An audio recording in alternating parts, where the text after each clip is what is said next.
Hello বন্ধুরা, কেমন আছো সবাই? আশা করি সবাই ভালো আছে।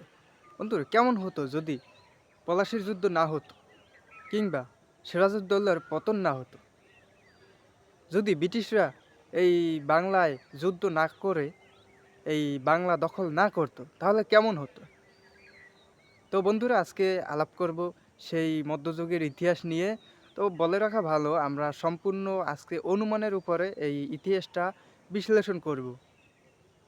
তো বাংলায় যদি ব্রিটিশরা আগমন না করতো তাহলে দুইটি সম্ভাবনা ছিল।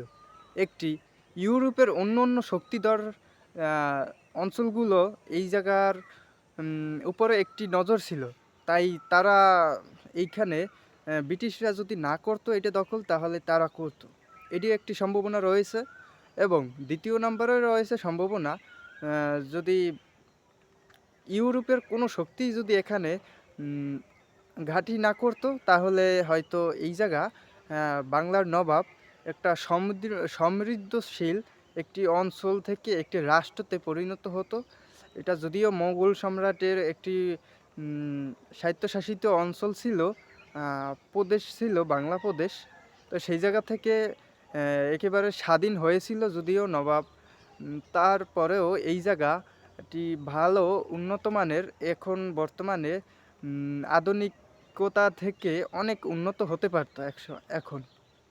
তো যদি ব্রিটিশরা না হতো তাহলে সম্ভাবনা ছিল এক, অন্য ইউরোপের অন্য অন্য শক্তিদল দেশগুলো এখানে ঘাঁটি বাঁধতো।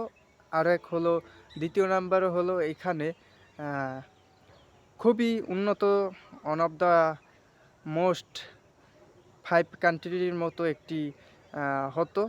যেমন আমাদের এখন চীন, জাপান এদের মতো, বা হংকং কিংবা মালয়েশিয়া এদের মতো, কমসে কম এদের মতো থাকতো।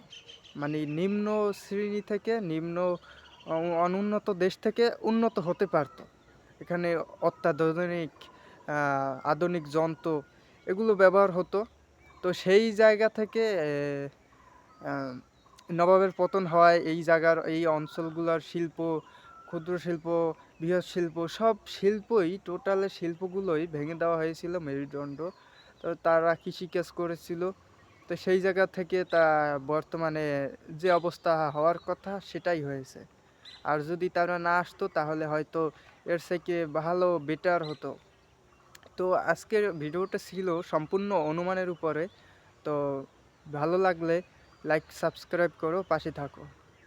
তো ভিডিওটি শুধু শিক্ষামূলক ভিডিও ছিল, এটা কোনো বিকৃত ইতিহাস নয়। ধন্যবাদ সকল।